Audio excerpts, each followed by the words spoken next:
मैं संदीप राजवाड़े, जागरण प्राइम से 15 अगस्त के स्पेशल सीरीज में आज हम बात कर रहे हैं देश में, दुनिया में बच्चों की दिल की सर्जरी मुफ्त में करने वाली एकमात्र संस्था श्री सत्य साई संजीवनी अस्पताल के chairman doctor C Srinivas sir से। सर, आपका स्वागत है।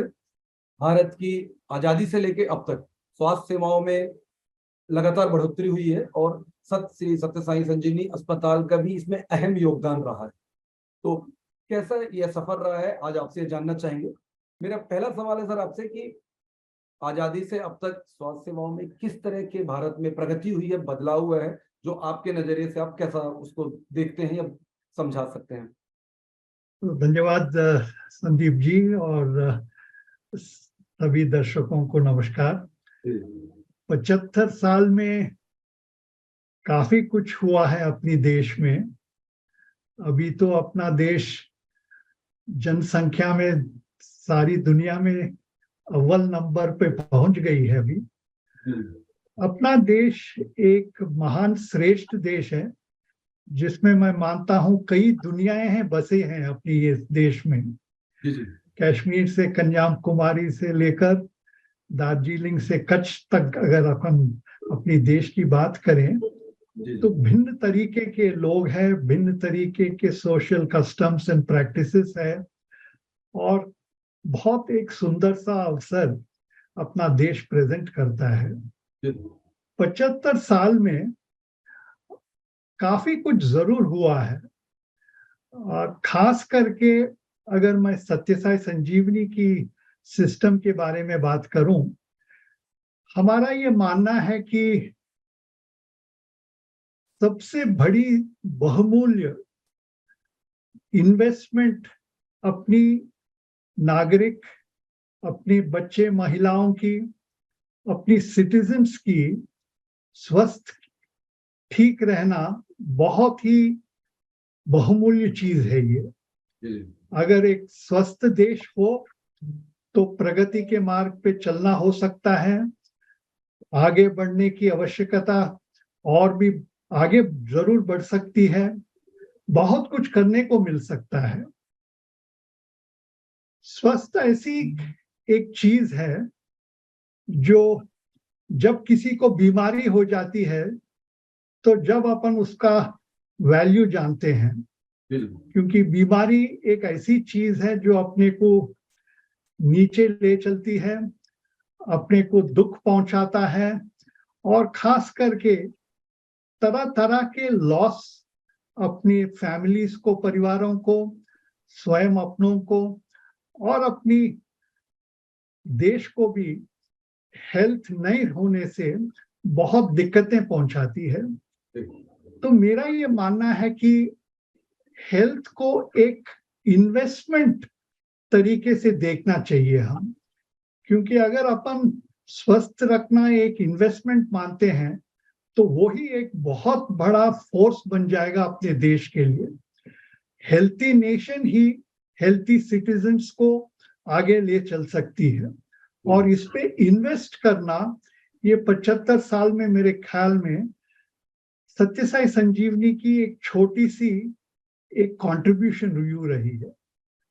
आज तक तकरीबन 7-8 लाख परिवारों की स्वस्थ देखभाल करना हमारा सौभाग्य था, और खास करके इसको एक देश सेवा माध्यम से, एक सेवा की भाव से हमको करने की एक अवसर मिला है। संजीवनी की निशुल्क सेवाएं इसलिए बहुत बहुमूल्य हो जाती हैं क्योंकि पहले तो जो काम करते हैं संजीवनी सिस्टम में वो सेवा भाव से काम करते हैं। जब सेवा भाव से किसी की देखभाल हम करते हैं, जो मरीज अपने संस्थाओं में आते हैं तो वो भी एक सेवा भाव लेकर ही वापस जाते हैं।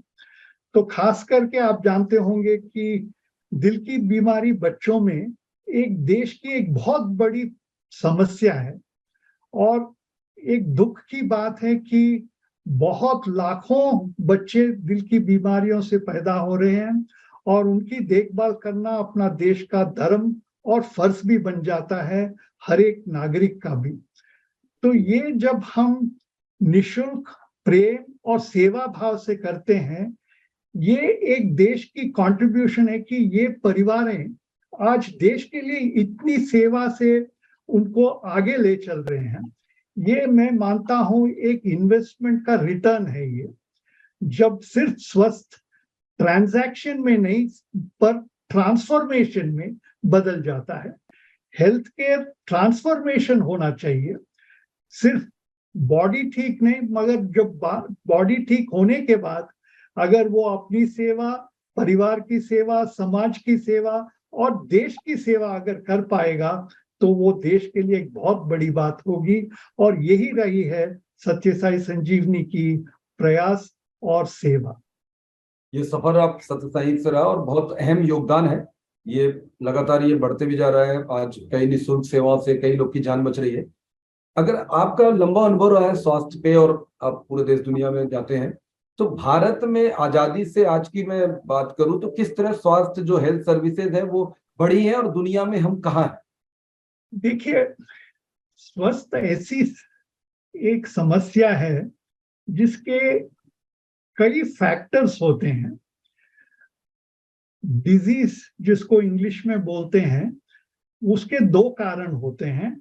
एक तो पैदा होने से जो समस्याएं हैं और दूसरी जो मानव अपनी जीवन की सफर में बीमारियां जो ले आता है अपने ऊपर, जिसको अपन नॉन कम्युनिकेबल डिजीजेस बोलते हैं।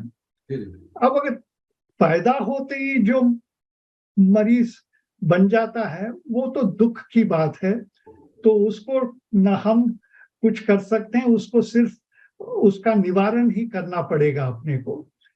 और ये कई कारण से होती है, जो जन्मजात से किसी को रोग होता है। तो डेवलपिंग नेशंस में ये एक समस्या है जन्मजात रोगों से। दूसरी, जो जनसंख्या बढ़ते बढ़ते जो रोग अब अपनी नागरिक को आ रहे हैं आजकल, वो भी बढ़ते जा रहे हैं। तो ये एक समस्या, इसको एड्रेस करना एक कंप्लीट 360 डिग्री से करना चाहिए। वो होता है preventive and primary health care से लेकर अपन सुपर स्पेशलिटी हेल्थ केयर तक और रिसर्च तक। तो मैं ये मानता हूं, जैसा फौज अपनी देश को सीमा प्रोटेक्ट करते हैं, अपने health care frontline workers primary health care workers है, जो अपने ग्रामों से लेके अपने अर्बन एरिया के स्लम्स से लेके काफी जगहों से उनकी सेवा बहुत बहुत महत्वपूर्ण है। तो सत्य साई संजीवनी खास करके प्राइमरी हेल्थ केयर जो सरकारों की है उससे जुड़ा रहता है और वहां पर preventive, promotive and educative health care में काम करता है। ये एक बहुत बड़ा सब्जेक्ट है और कई कई इनिशिएटिव्स है इसमें, और खास करके वेलनेस और वेलबीइंग को कन्वर्ट करने का एक हमारा बहुत बड़ा प्रयास रहता है। और मिलजुल कर काम करना, सबके साथ मिलकर काम करना हमारा एक तरीका होता है। एक आदमी और एक उंगली से कुछ ज्यादा हो नहीं सकता, मगर अपन सब हाथ पकड़कर समाज की सेवा कर पाएंगे तो बहुत कुछ अपन कर सकते हैं। तो ये हमारी फोकस रही है बच्चों पे, और दूसरी रही है महिलाओं पे। महिलाओं पे माने जो बच्चियां रहते हैं और बढ़ने के बाद वो शादीशुदा हो जाते हैं, तो उनको हम बहुत केयरफुली एड्रेस करते हैं। तो मेरा ये मानना है, अगर देश को स्वस्थ रहना है तो पहले बच्चे की देखभाल होना चाहिए और उनकी महिलाओं को भी देखभाल ठीक से होना चाहिए। तो इस तरीके से हम तकरीबन 18 राष्ट्रों में अभी हमारे केंद्र खुले हैं और ये हमारे अस्पताल हैं। मैं मानता हूं ये समाज सेवा, देश सेवा केंद्र है, क्योंकि इतनी भीड़ को हम सेवा करने का मौका भी मिलता है। और मास टू क्लास, ये एक हमारा मोटो होता है। मास होता है ज्यादा जनों की सेवा करने का, और क्लास होता है जो हाई क्वालिटी सर्विस उनको पहुंचाना। हेल्थ जब पहुंचा सकते जब उसका केयर क्वालिटी हो। तो क्वालिटी एक बहुत इंपॉर्टेंट फैक्टर होता है, और देश में मैं ये बोल सकते हैं अपनी देश काफी कुछ प्रोग्रेस हुआ है क्वालिटी हेल्थ केयर में। ये अगर अपन कम भाव में दे पाएंगे या निशुल्क दे पाएंगे तो ये एक सेवा बन जाएगा। तो ये संजीवनी की तो यही सेवा मॉडल है कि स्वास्थ्य को सेवा में बदलकर समाज की इन्वेस्टमेंट करें। तो ये है, और बहुत कुछ ये 75 साल में हुआ है अपने देश में, मगर आबादी बहुत ज्यादा होने से अपने गांवों में तकरीबन 70% से ज्यादा लोग बसने से कुछ कठिनाई का तो आगे सामना करना पड़ा अपने को। अभी ये कोविड की महामारी की जो प्रॉब्लम आई है उससे निकलकर अभी स्वास्थ्य के ओर चलना भी एक चैलेंज बन गया अपने देश में। बट ये तो जरूर बहुत पॉजिटिव फ्यूचर है अपनी देश के लिए स्वास्थ्य में, और हमारा तो ये रोल रहे ही रहेगा कि अगर आप एक परिवार को सेव करेंगे वो बहुत कुछ हो सकता है सर। जैसा मैंने आपको बताया, हेल्थ को अगर ट्रांजैक्शन में नहीं मगर ट्रांसफॉर्मेशन में अगर अपन बदलेंगे ना, तो वो एक व्यक्ति बहुत कुछ कर सकता है। मैं आपको एक छोटी सी झलक बताऊंगा। कुछ साल पहले मेरे को श्री नारायण मूर्ति जी अपने इन्फोसिस के जो चेयरमैन हैं, उन्होंने मुझको बुलाया और बोला आपसे बात करना है मुझे। तो जब उनसे बातचीत होती थी उन्होंने बोले देखो ये आप तो बहुत अच्छे काम करते हैं स्वास्थ्य के इस प्रांगण में, मगर आप इसको सेवा को कैसा ज्यादा बड़ा कर सकते, कैसा आप इसको स्केल कर सकते। तो मैं बोला देखिए स्वास्थ्य को स्केल करना आसान नहीं होता है, मगर ये मेरा विश्वास है अगर अपन प्रेम और निस्वार्थ सेवा भाव से करें, अगर मैं एक जान जो बच्चे को जो मैं प्रेम और सेवा से जो बचाया वो जरूर एक नारायण मूर्ति बन जाएगा, और वो नारायण मूर्ति दुनिया को बदलेगा। तो वो है हमारी transformative model of health care. तो ये मैं आपको बताना चाहता हूं, अगर हेल्थ केयर को ट्रांजैक्शन नहीं मगर ट्रांसफॉर्मेशन की ओर ले चलेंगे अपन, बहुत कुछ हो सकता है अपनी देश में। Thank you. और ऐसे भी मतलब संजीवनी जो आप लोग सत्य साई श्री संजीवनी अस्पताल है, उसका मोटो रहा है कि क्वालिटी के साथ एक उच्च स्तर के इलाज के साथ सेवा भाव बहुत जरूरी है। उसका रिजल्ट भी आज आंकड़े लगातार सामने आ रहे हैं। 28,000 से ज्यादा सफल सर्जरियां हो गई। मेरे बोलते बोलते भी 2-4 सर्जरियां और हो जाएंगी, क्योंकि लगातार चलती रहती हैं। तो जैसे एक एक्सपर्ट के तौर पे, हेल्थ के तौर पे, अब इंडिया में जो हम योग में, हम आयुर्वेद में, हम अपने में बहुत पुरानी सभ्यता संस्कृति रही है, और आज आधुनिक मेडिकल में हम किस तरह से दुनिया में स्थान रखते हैं एक एक्सपर्ट या एक स्वास्थ्य विशेषज्ञ के तौर पे, आपका मैं नजरिया और सुझाव जानना चाहता हूँ। सर देखिए सर, भारत देश ये ऐसा देश महान है, क्योंकि मैं अभी तो बनारस में बैठा हूं, तो बनारस में सुश्रुत भगवान धन्वंतरी से 2000 साल पहले हेल्थ केयर का ज्ञान प्राप्त किया। तो हमारी जो आयुर्वेद हो, योग हो, प्राणायाम की तरीके हो, नेचुरल हेल्थ केयर सिस्टम्स जो हो, और आयुष की जो केयर प्रोटोकॉल्स जो हो, वो बहुत ही महत्वपूर्ण है। क्योंकि भारत की खासियत ये है हेल्थ को वेलनेस में देखने का, और ये मॉडर्न स्कीम्स जो है हेल्थ को हॉस्पिटल्स में देखने का। भारत देश की खासियत है कि हेल्थ और वेलनेस। मॉडर्न हेल्थ केयर क्या हो गया, हेल्थ एंड हॉस्पिटल्स। भारत देश की एक लक्ष्य होती थी कि किसी भी आदमी को हॉस्पिटल ना पहुंचाएं, मगर आजकल की दृष्टि क्या हो गया, हेल्थ को अपन हॉस्पिटल केयर मानने तरीका हो गया आजकल। ये अपनी देश अपने को एक बहुत ही एक बहुमूल्य गिफ्ट दिया अपने को कि स्वस्थ रखना, वेलनेस रखना, वेलबीइंग रखना बहुत ही महत्वपूर्ण है, और देश की प्रगति के लिए ये बहुत ही वाइटल चीज है। हॉस्पिटल्स बाद की बात है। तो आदमी को हॉस्पिटल कैसे ना पहुंचाएं, ये स्वस्थ की गोल होती है। और ये अपनी आयुर्वेदिक स्कीम्स हो, योगा की स्कीम्स हो, ये अपनी देश की बहुत पुरातन स्कीम्स हो, ये बहुत ही बहुमूल्य है। और इसको अपन और भी प्रोत्साहन देना बहुत ही हर एक सिटीजन का अवश्य बहुत ही इंपॉर्टेंट चीज है। अभी अपना देश का योगा डे मानने का, योगा का इतना पूरा विश्व में फैलाना एक बहुत ही महत्वपूर्ण चीज है। मॉडर्न मेडिसिन जानती है कि काफी डिजीजेस को योग के माध्यम से, आयुर्वेद की माध्यम से, नॉन इंटरवेंशनल की माध्यम से उसका निवारण हो सकता है।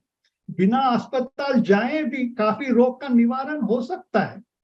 आपको सुनने को मिलता है कि कैंसर जैसे बहुत ही भयंकर रोग भी अपने आयुर्वेद की स्कीम में, अपनी योग की स्कीम में उनका निवारण हो रहा है आजकल। और संजीवनी ये इंटीग्रेटिव हेल्थ केयर सिस्टम का बहुत ही महत्वपूर्ण ध्यान देती है इसको। और खास करके हमारा ये प्रयास है कि आदमी को हॉस्पिटल कैसे ना पहुंचाए, उसको स्वस्थ कैसा ही रखना है, कितनी भी उसकी उम्र बढ़ते जाए। तो ये हमारी प्रयास रहेगी। और अपनी देश की भी यही एक प्रयास है आजकल। Comprehensive health care, integrative health care आजकल बहुत ही कॉमन एंड एक प्रैक्टिस बन गया है। तो ये एक अपनी भारत देश की बहुत बड़ी कंट्रीब्यूशन है। अब हमारे ही हॉस्पिटल जो इतने अनेक देशों में भी है, हम इसका बहुत बड़ा प्रोत्साहन देते हैं। हमको हम हमारे बच्चों को जिनकी दिल की बीमारी की सर्जरी होती है, हर एक बच्चों को योगा प्राणायाम सिखाते हैं हम, क्योंकि ब्रीदिंग टेक्निक्स बहुत ही इंपॉर्टेंट है मेंटल इक्विपॉइज और बैलेंस रखने की। और जैसे आने वाले समय में उसका हेल्थ को टेक केयर करने के लिए बहुत ही बहुमूल्य है। तो ये हमारा प्रयास बहुत ही रहेगा कि ancient school of Indian medicine को कैसा प्रमोट करें और उसको मॉडर्न हेल्थ केयर सिस्टम से कैसा इंटीग्रेट करें। ये हमारा प्रैक्टिस है हमारी संस्थाओं में। जी, बड़े सही बोला आपने। और जैसे भारत कोविड वैक्सीन बनाया, दुनिया में कई देशों में हमने मदद की, और दवा के तौर पे भारत एक विश्व में उभरता हुआ निर्माता है, एक देश है। उसके अलावा जो हेल्थ टूरिज्म है, आज अच्छी क्वालिटी और कम दामों में जो हमारे इलाज की सुविधा है, तो पूरे दुनिया के लोग हमारे पास आ रहे हैं। तो इसका सबसे बड़ा कारण क्या मानते हैं आप? क्योंकि दोनों हेल्थ सेक्टर में भारत का नाम अब दुनिया में हो रहा, हम बहुत पहले नीचे थे, पर लगातार जैसे जैसे देश बढ़ते जा रहा है वैसे इसमें वृद्धि होती जा रही है। तो किस तरह से देखते हैं और क्या कारण है जो हम आज इतना आगे बढ़ रहे हैं इस पे? देखिए, एक अपना देश का एक बहुत बड़ी कंट्रीब्यूशन थी और है कि हेल्थ केयर कॉस्ट को हम कैसे बहुत कम दामों में अपने समाज को अपन दे पा रहे हैं। अगर आप हार्ट सर्जरी की बात लें, एक एग्जांपल, मैं एक उदाहरण आपको दे रहा हूं। बाहर के देशों में 5 से 10 लाख एक हार्ट सर्जरी हो सकती है। अगर अपनी देश की बात करें, अगर संजीवनी की अगर आप एक उदाहरण आप लेंगे, 1 लाख और 1,25,000 में एक कॉम्प्लिकेटेड सर्जरी हम कर पा रहे हैं। ये कैसे कर पा रहे हैं? वहां तो 10, 15, 20 गुना ज्यादा वहां खर्च हो रहा है। अगर अपना देश उसको 20 गुना कम दाम में अगर कर पा रही है, ये एक बहुत बड़ी कंट्रीब्यूशन है। इससे आप हेल्थ केयर को इक्विटेबली स्प्रेड कर रहे हैं, सबकी रीच में लेके जा रहे हैं और एक नया मॉडल दे रहे हैं दुनिया को। क्योंकि खाए के लिए बेकार एक चीज को बहुत ही कॉस्टली बनाया, उसको आम आदमी के पहुंच के दूर क्यों बनाया उसको? अगर उसके आस पास ले चल पाएंगे अपन कम दाम में, ये एक बहुत बड़ी कंट्रीब्यूशन हो सकती है। एक आदमी की सर्जरी से अपन 10 आदमी की बचावत कर सकते हैं। ये कितना बड़ी चीज है ये।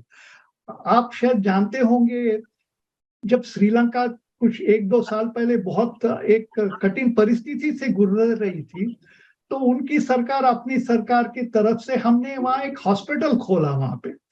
इतने बच्चों को सेवा की उधर, और उनकी देश इतनी अपनी देश को तारीफ किया कि ऐसी समय में सिर्फ भारत अपना एक ऐसा देश था जो हमारे हाथ पकड़ा और हमारे नागरिकों को इतनी सेवा की। कम दामों में उनको दवाइयां भी दिए। अपने डॉक्टर लोग उतना कठिन परिस्थितियों में यहाँ से हमारे टीम्स गए वहां पे, उनकी सेवाएं की। तो अपनी देश का यही तो एक लक्ष्य था कि सबकी सेवा करें और सबसे प्रेम करें। ये सिर्फ बातों में नहीं अपन बताए इसको, इसकी अपने कार्य से बताया अपन। मैं अफ्रीका की बात करूं या पैसिफिक आइलैंड्स की बात करूं या आजू बाजू देशों जो भारत की देश है, इतने वहां सबकी अपन ने सेवा की, उनकी ट्रेनिंग की, उनकी स्किल बिल्डिंग की, उनकी कैपेसिटी बिल्डिंग की। उनको अपनी अपनी ओर आगे बढ़ते बढ़ते अपना बहुत बड़ा भारत देश का हाथ था इसमें।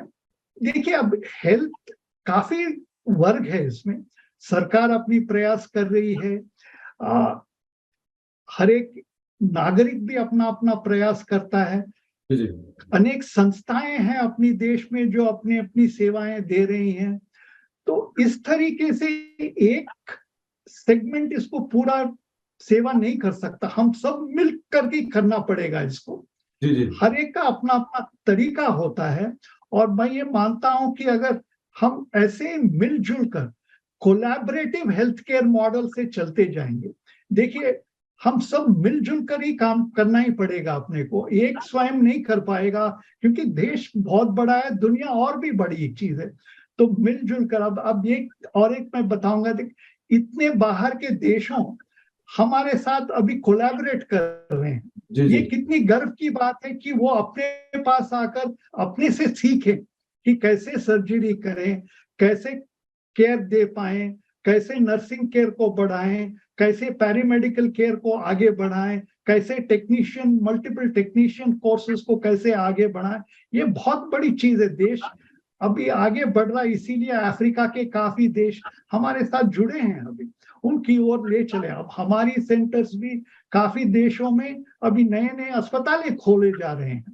तो ये मैं मानता हूँ ये इतने सालों की ये कठिन परिश्रम है। ये तारीफ करना चाहिए हर एक डॉक्टर का जो सालों भर पढ़कर ये सेवा कर पाया, अपनी देश को ये स्थिति पर ले आया। पर फिर भी ये एक आपको बताना ही चाहिए कि अपने को आगे बहुत दूर भी जाना है, कि काफी काम अपने को आगे करना है। अभी तक कुछ हुआ तो वो ठीक बात है, मगर अभी रास्ता बहुत लंबा है और बहुत कुछ अपने को करने आगे पड़ा है अपने आगे। जी आपने सही बोला। उसी से मतलब मैं आगे मेरा सवाल आ रहा था कि सुविधाएं हैं, बहुत बढ़ोतरी हुई है, लगातार हम बढ़ते जा रहे हैं, दुनिया में छाप छोड़ रहे हैं। पर एक चीज है जो कि किस तरह की चुनौतियां हैं, जो एक आबादी सबसे बड़ी चीज है, जो आप बोले आबादी, आर्थिक रूप से कमजोर होना, ये तो बहुत बड़ी चुनौतियां। तो कैसे हम, अगर पॉइंट से बात करूं मैं, 3 पॉइंट में 5 पॉइंट में, कि कौन कौन सी पॉइंट्स हैं जो रोक रही है, उसको सुधार थोड़ा सा कर ले तो हेल्थ सेक्टर हमारा दुनिया में अव्वल हो जाए, या लोगों के लिए जन सेवा या जनमानस के लिए आसान हो जाए। सर सबसे पहले हर एक को अपन ये विश्वास लाना है कि स्वस्थ एक सेवा का कार्य है। जब तक सेवा भाव हर एक में नहीं आता है तो ये समस्या मुश्किल ही रह जाएगी। परोपकारम इदम शरीरम, अगर इस मंत्र को अपन ले चलें तो अपन देखेंगे कि बहुत कुछ कर सकते हैं अपन। वसुदैव कुटुंबकम बोलना एक बात है, मगर उसको आचरण में रखना एक अलग बात होता है। और स्वस्थ ऐसा एक सेवा, अगर अपन ये वसुदैव कुटुंबकम को अपन आचरण में ले चलें इसको, तो अपन इस चुनौती को जरूर लेना चाहिए सर। स्वस्थ ऐसा, देखिए अगर परिवार की एक उदाहरण लें, हर बच्चा किसी माँ बाप का बच्चा है। अगर ये मानेंगे कि वो बच्चा मेरा नहीं है, वो मेरा ही है, अगर अपन प्यार से मानेंगे तो वो एक प्यार सेवा में बदलता है सर। तो ये एक मेंटल ट्रांसफॉर्मेशन अपने अंदर आना चाहिए सर। ये बहुत ही इंपॉर्टेंट चीज है। ये 75 साल के अपनी स्वतंत्रता में अगर सेवा भाव, मैं मानता हूं सबसे बहुमूल्य अपना सीख क्या होना चाहिए कि परोपकारम इदम शरीरम, और सेवा भाव भारत की एक बहुत बड़ी एक चुनौती है।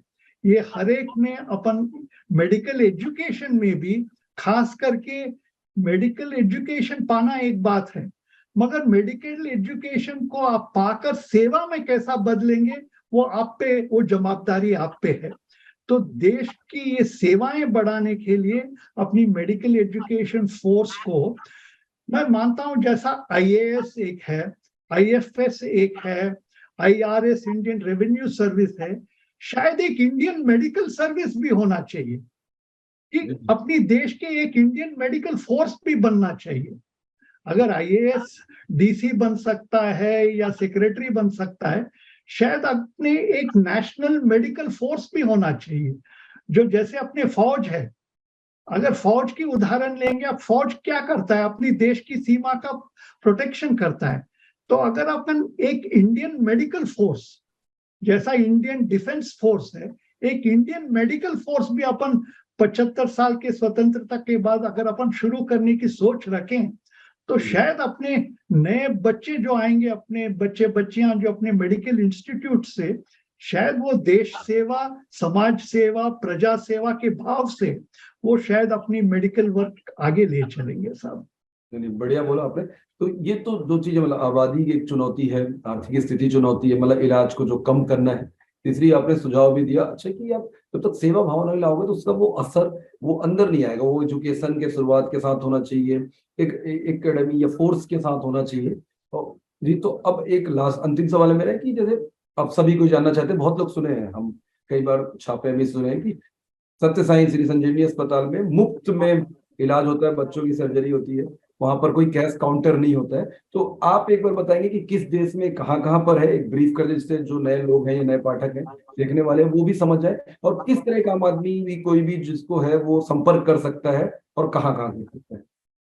अभी तो सत्यसाई संजीवनी की थी, दो बहुत ही इंपॉर्टेंट एरियाज में स्वास्थ्य में काम होता है। एक होता है बच्चों की दिल की बीमारी, जिसके बारे में आप तो अच्छी जानते हैं।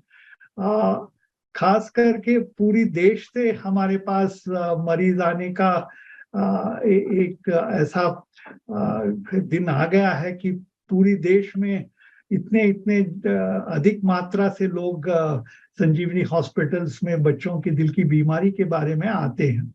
दूसरा भाई साहब, ये हमारी प्रयास रही पिछले 2-2.5 साल में कि उत्तराखंड से लेके तेलंगाना तक मातृ और शिशु केंद्र की संस्थाएं खोलने का, क्योंकि maternal health, child health and infant health, ये एक बहुत ही इम्पोर्टेंट एरिया है जिसपे हम खास करके अपने ग्रामों में, अपने ट्राइबल एरियाज में काफी कुछ स्वस्थ पहुंचाने की थोड़ी कमी हो गई है। तो हमारी काम जैसे बस्तर की जिलाओं में हो या झारखंड के आदिवासी समस्याओं पर प्रजा में हो या उत्तराखंड के पर्वतों में हो, ये ऐसे जगहों में हमारे ये high quality mother and child care centres खोलने का काफी कुछ सेंटर्स खुल गए हैं और काफी कुछ सेवाएं वहां हो रहे हैं। तो ये मैं मानता हूँ एक बहुत ही अच्छी प्रयास है। आपको ये भी बताना है, शायद इम्पोर्टेंट है कि उत्तराखंड में अपनी जैसे ये 4 धाम यात्राएं होती हैं, तो वहां आप सुनते होंगे कि काफी भक्त जब ऊंचे पर्वतों तक जाते हैं उनको हार्ट की बहुत प्रॉब्लम्स आ जाती है। तो वहां भी हमारी सेवाएं अब पहुंचाने की काम चल रहा है कि उनको कैसे हम सेवा सरकार के साथ मिलकर वहाँ सेवाएं पर, और काफी जान हम वहां पे भी बचाए हैं, वहां पे भी पर्वतों में भी। ये मैं मानता हूँ बहुत ही बहुमूल्य चीज है। और देखिए, एक जान को अगर अपन बचाएंगे और खास करके सेवा भाव प्रेम से बचाएंगे निशुल्क, वो आदमी एक अलग इंसान बन जाता है सर। तो ये एक खासियत है हमारी मॉडल ऑफ केयर की। तो मैं आपसे यह अर्ज करूंगा कि हेल्थ को सेवा की एक बहुत ही इंपॉर्टेंट चीज लेकर ही अपन आगे बढ़ना चाहिए। अगर हेल्थ को ट्रांजैक्शनल बनाएंगे तो फिर वो एक बिजनेस बन जाएगा। हेल्थ को ट्रांसफॉर्मेशनल बनाना चाहिए। ये बहुत ही इंपॉर्टेंट है अपनी देश की प्रगति के लिए सर। नहीं तो क्या होगा, जो धन अपन अभी अपनी प्रगति से आगे ले आ रहे हैं, वो आधा का आधा स्वास्थ्य की केंद्रों में ही चले जा रहा है, अस्पतालों के खर्चों में ही चले जा रहा है। तो काय के लिए वो करें अपन, वो अपनी देश की प्रगति के लिए वो इन्वेस्ट होना चाहिए। तो ये करने के लिए तो अभी बहुत कुछ है। मैं इतना मानूंगा कि प्रिवेंटिव प्राइमरी हेल्थ केयर में बहुत अपने को और सेवा करना है।